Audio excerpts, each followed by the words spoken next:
Buradan sonra oraya geçip oturacağız, dua edeceğiz. Sizler de arkadaşlar Gazze'ye dua etmeyi ihmal etmeyin.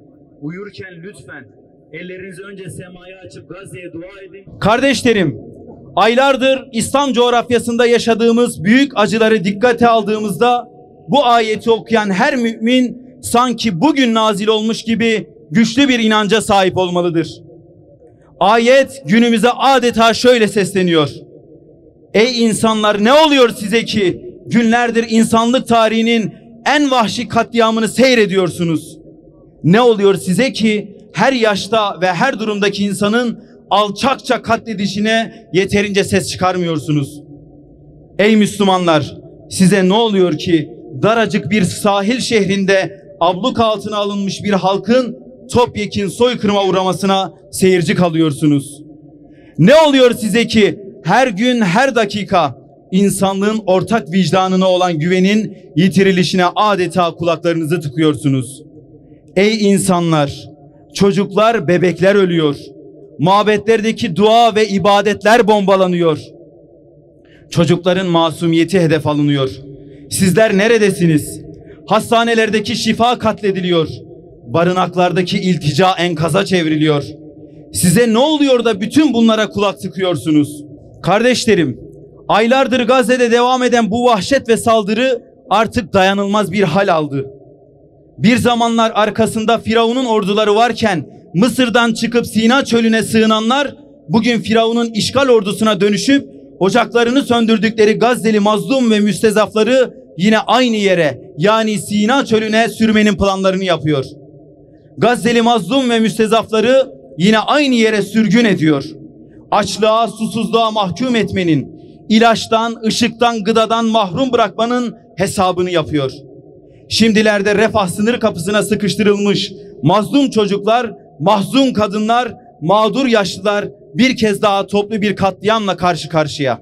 Ve ne acıdır ki ümmet kendi refahını bozmamak için kardeşlerinin soykırıma uğramalarına seyirci kalmaktan başka bir şey yapmıyor. Kardeşlerim, bugün iki çağrıda bulunmak istiyorum. Biri bütün insanlığa, insanlık onurunu taşıyan herkese, diğeri ise tüm Müslümanlara, İslam'ın haysiyetini taşıyan bütün İslam ümmetine. Birinci çağrım insanlığadır. Ey nas, ey bu alemde insan diye ünlenen eşrefi mahluk, ey insanlık alemi, şunu biliniz ki Gazze'de yürütülen katliam, zulüm ve vahşet sadece Gazze'lilere yönelik değildir. Bu bütün insanlığa karşı işlenmiş bir suçtur, yapılmış bir soykırımdır. Filistinli çocuklara yapılanlar sizin çocuklarınıza da yöneliktir. Filistinli kadınlara yapılanlar sizin kadınlarınıza da yöneliktir. Bu savaş fıtrata yönelik bir savaştır. Bu savaş varoluşa karşı bir işgal hareketidir. Bu savaş insanlığa karşı bir harptir. Bu savaş yeryüzünü ifsattır. Yürütülen bu çirkin savaş insanı insan kılan bütün değerleridir. Allah'ın uğruna insanı yarattığı, fıtratına zerk ettiği bütün değerlere açılan bir savaştır. Kardeşlerim, biliniz ki insandan ziyade insanlığı yitirmek çok daha büyük bir ziyandır. Bu telafisi mümkün olmayan bir hüsrandır. Bir tarafta sayılara döktüğümüz binlerce masum insan hayatını kaybederken, diğer taraftan bütün beşeriyetin özü olan insanlık cevherini yitirmek üzereyiz. Unutmayalım ki bugün bu katliamı önlemek için bizleri insan kılan ve vicdanlarımızı harekete geçirmezsek kendi elimizle insanlığımızı bitirmiş olacağız. Kardeşlerim, bugün Gazze'de yürütülen vahşet sadece bir dinin mensuplarına yönelik değildir. Sadece Muhammed Mustafa'nın sallallahu aleyhi ve sellemin ümmetinin bir grubuna yönelik değildir. Bu savaş Hazreti İbrahim'e, Hazreti İsmail'e açılan bir savaştır. Hazreti İshak'a açılan bir savaştır. Hazreti Yakub'un, Hazreti Yusuf'un, Hazreti Davud'un, Hazreti Süleyman'ın, Hazreti Musa'nın ve Hazreti İsa'nın, kısaca bütün peygamberlerin getirdiği dini, ahlaki, yüce evrensel değerlere yöneliktir. Aziz kardeşlerim, bu suçun doğrudan mağdurları şüphesiz masum çocuklardır. Mahzun annelerdir. Şifa bekleyen hastalardır. Bir açık hava hapishanesinde yıllardır açlığa, yokluğa terk edilmiş, özgürlüğüne, yurduna, mukaddesatına saldırılmış onurlu bir halktır.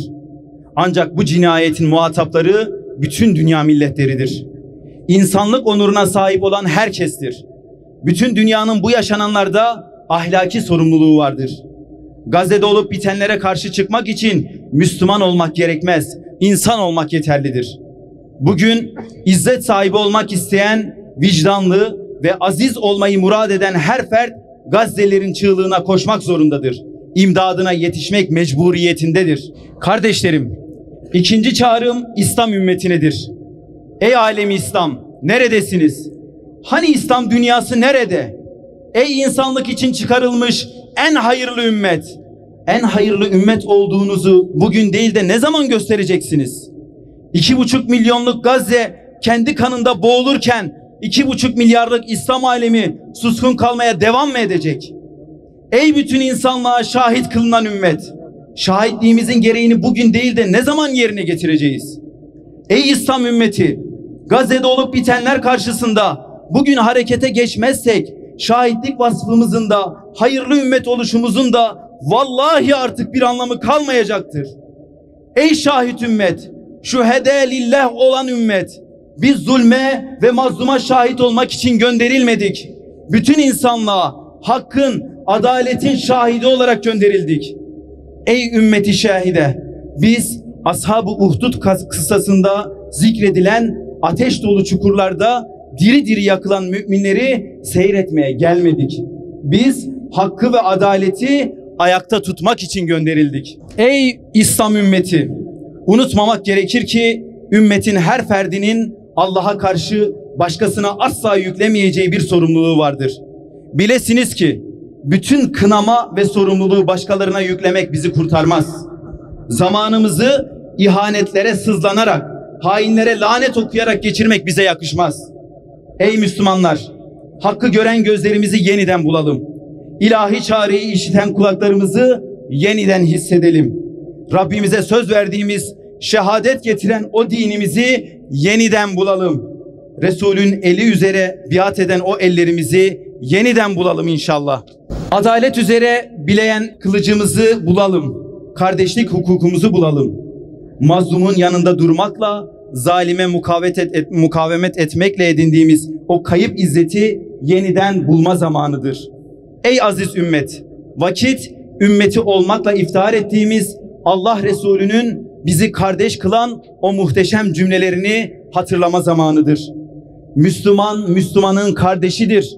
Ona zulmetmez, zalimin eline terk etmez, onu aşağılamaz buyuran nice sözlerine kulak verelim inşallah.